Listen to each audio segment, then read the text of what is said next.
Welcome back to United USA. What's up, YouTube? What's up, Facebook? What's up, Rumble? Dealing with all this stuff these last couple months since Sarah passed away has been one of the most difficult times of my life. Next to problems I had when I was younger and the passing of my grandmother and my mother, a couple close friends, those situations are definitely some of the hardest. And dealing with the situation all over again, that now all I'm trying to do is put the pieces together and figure out what exactly happened to her. Because there's just so many things that don't make sense. She wasn't a drug user to my knowledge because I never smelled drugs on her, right? If somebody smokes weed or smokes cigarettes, you might smell that. Okay, is cigarettes and marijuana considered a drug? Yeah, technically, yeah. And not only that, but the fact that you're gonna taste it on somebody. You're not just gonna smell it, but you're gonna taste it. You know what I mean? Even if you don't see them doing something, you'll smell it or taste it. And I never smelled or tasted anything on her other than cigarettes, weed, alcohol. So something happened here that was unusual, and it indicates that this was probably the first time that she did this substance, and it just happened to take her life. When I look at the situation and I think about what happened to her, and I'm trying to understand how everything happened, right? I just saw her a couple hours earlier, and then the next thing you know, she's not responding to calls, not responding to texts. The whole situation that we were in was very unlike what she normally does, which is calls me back, says, hey, I'm busy, I'll call you in a half hour. Oh, hey, I'm sorry I'm running late, I gotta get ready, whatever, I'll be there in an hour, you know, see you in 20 minutes, whatever, right? So that type of situation, when you're used to communicating with somebody and they always holler back at you, you have a level of reliability and trust in somebody and confidence that you know they're gonna,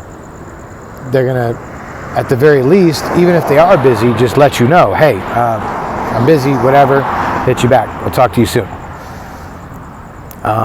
That didn't happen. And Sarah, that day when I went to pick her up for lunch and I was there, and she wasn't responding yet.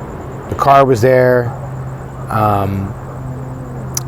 Here I am putting my ear to the window. I'm like trying to listen, to put my ear to the door and to the window, and I'm trying to call her and like see if I can hear her phone ringing. And I couldn't hear any phone ringing. So I'm like, oh, maybe her phone's dead. I'm like, maybe she's not here. Maybe it's possible she's not here.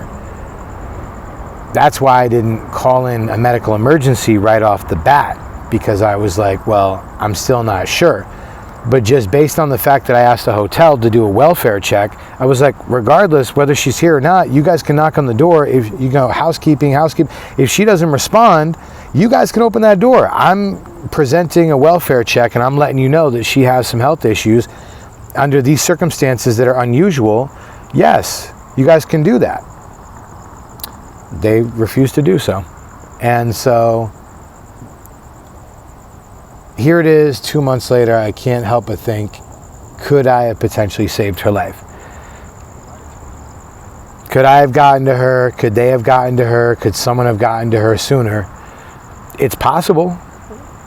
Of course, in this situation, I'll probably never know if somebody could have gotten to her, saved her life, performed CPR on her. Whether, obviously, that person would have been me, because I was the first person, the only person to bring it to their attention.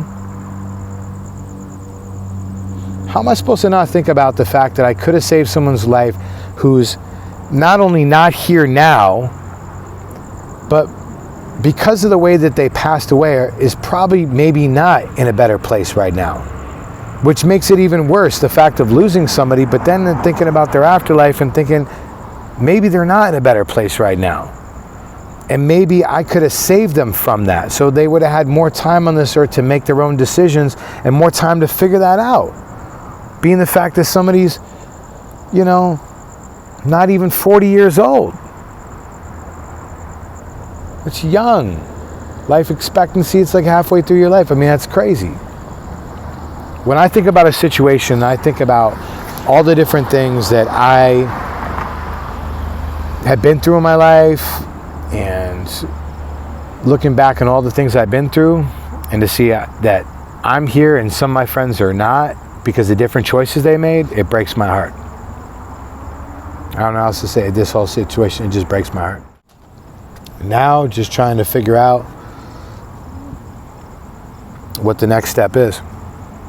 She's the type of person that she liked to drink a lot. At the time I met her, I don't know how long she had been doing that, but she definitely liked to drink. She definitely was somebody who was on a bender, which I've done many times in my life, where you're just in, whether it's party mode or just because you're struggling with depression, you're drinking a lot and you're just kind of trying to numb out your pain and just forget your problems and et cetera, yada yada.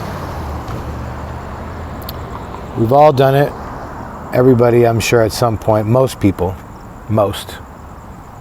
have done it at some point.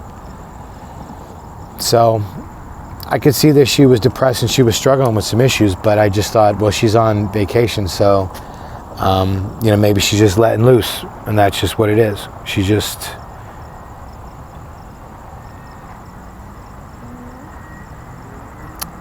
This is her way of dealing with it, letting it go.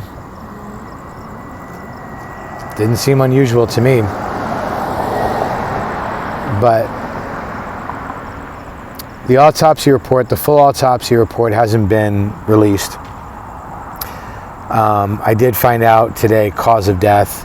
I might make a video about that tomorrow. I really want the whole autopsy report so I can do a video about it in full. But besides marijuana and smoking cigarettes and drinking, she liked beer, like vodka, right? Drinking is... She didn't have a drug problem that I knew about. Now maybe she does.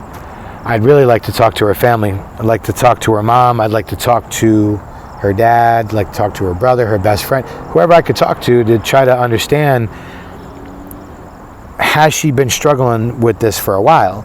Or did she never have a problem with this, but her problem was just, say, drinking and just evading her issues, or depression and drinking, right? But I never saw her do hardcore drugs. I never smelled any drugs on her.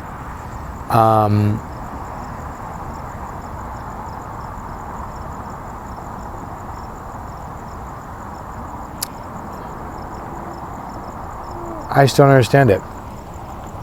They say that she did drugs. On the autopsy, they found this and that in the toxicology report. Am I surprised by it? Yeah.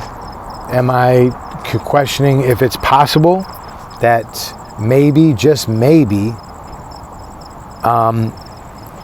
she might have consumed those drugs unbeknownst to her and wasn't aware of it? Because that to me, that's what seems more likely. And just because somebody likes to drink and they like to smoke weed doesn't mean they do hard drugs. I know most of the population drinks, and well, not most, but most of the population drinks. Most, I would say, have at least some wine or a beer or whatever, a cocktail once in a while, even if it's casually drinking, social drinking, right?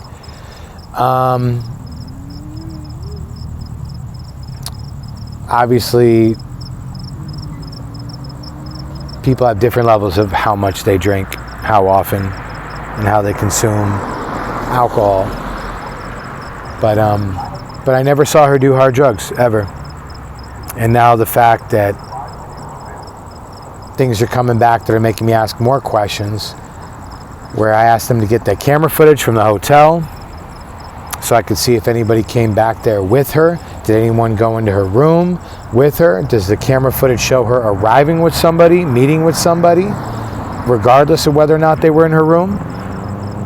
These are all legitimate questions that I have because I really want to understand, because I don't think that I know that they're saying that this is how she died. And like I said, I'll go over that with you. I'll make a video in the next day or a week, maybe, like I said, maybe tomorrow. But it'll be soon, but I'd rather have that information so that I can make sense of it, because if I can look at blood toxicity and then I can look at hair follicles, if there's a spinal tap, then I can see all these things and see, okay, does this evidence indicate that somebody was a chronic user or somebody that had minimal amount in their bloodstream, in their tissues, in whatever that was found in the body that shows that it's more likely this person just did it recently. Now, is it going to say the person did it that morning and it's going to give me a 24-hour timeline? Probably not. Based on the information I found on AI, I'm just trying to understand why and how this happened. Was she lying to me? Was she a chronic user, or did she just do it once and maybe she happened to smoke some weed with like the neighbor or somebody and didn't know it was laced or something, and then the next thing you know, it fucking kills her because whatever health issue, some people's heart just can't take it. Fact remains is that Sarah's dead, and she lost her life in her prime at a time where she was about to make some incredible changes, and she's fucking gone. And I am pissed. I'm hurt, I'm heartbroken, but more than anything now, I'm angry. I'm angry that she's gone. I'm angry at the way she died. I'm angry at the circumstances surrounding how she died. When I tried to call in a welfare check, I'm angry at the fact that now I see this autopsy report, and then that makes me wonder, was she a chronic drug user? Was this her first time? I'm angry at the fact that everything surrounding this is so unfair. If she did this to herself, then I'm angry at her. If someone else did this to her, I'm angry at them. If this was just a circumstance that just whatever it is, I'm angry and I'm upset, and I'm not going to stop till I figure this out. I'm going to figure this out. No matter how long it takes, I'm going to do everything in my power to figure this out and try to understand why this happened. I need to get to the truth. Whatever that is, I need to find it. Not only do I need to find it, but I'm determined to find it. So, I already have... I'm going to break it down and talk to you guys about it on the next video.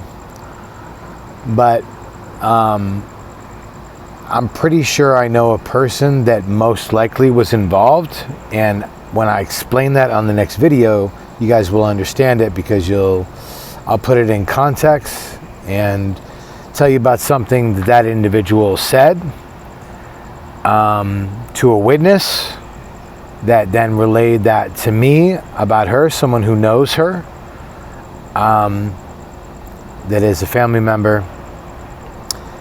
And to me, I would say shows evidence beyond a reasonable doubt to investigate that individual.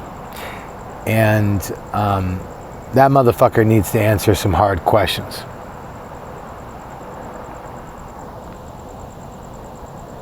Some basic, simple questions. Let me put it like that in layman's terms.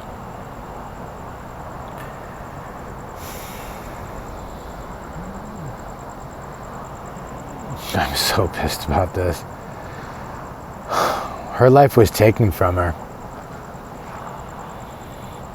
People might say, oh, was she murdered? No, well, guess it's how you look at it. To me, at this point, how I feel, yeah, I feel like she was murdered. Yeah, I feel like, based on the information that I'm aware of, And under the circumstances, it is not an accident.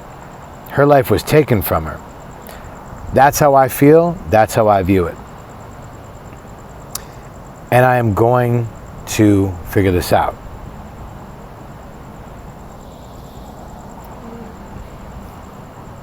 There's no other way to say it.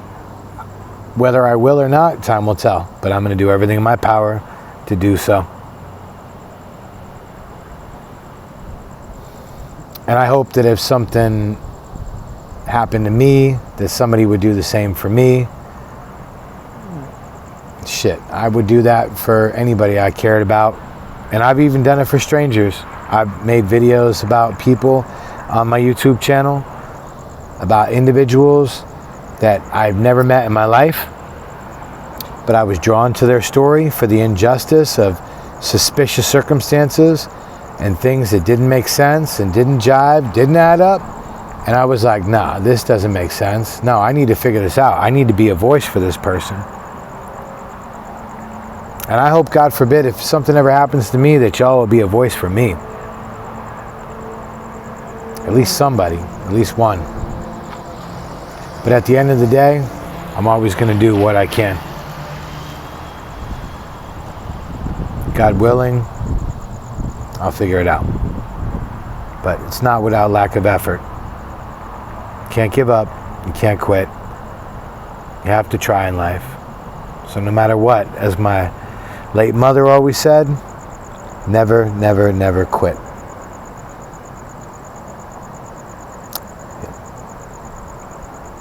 Check y'all on the next one. Next video to be released about the autopsy.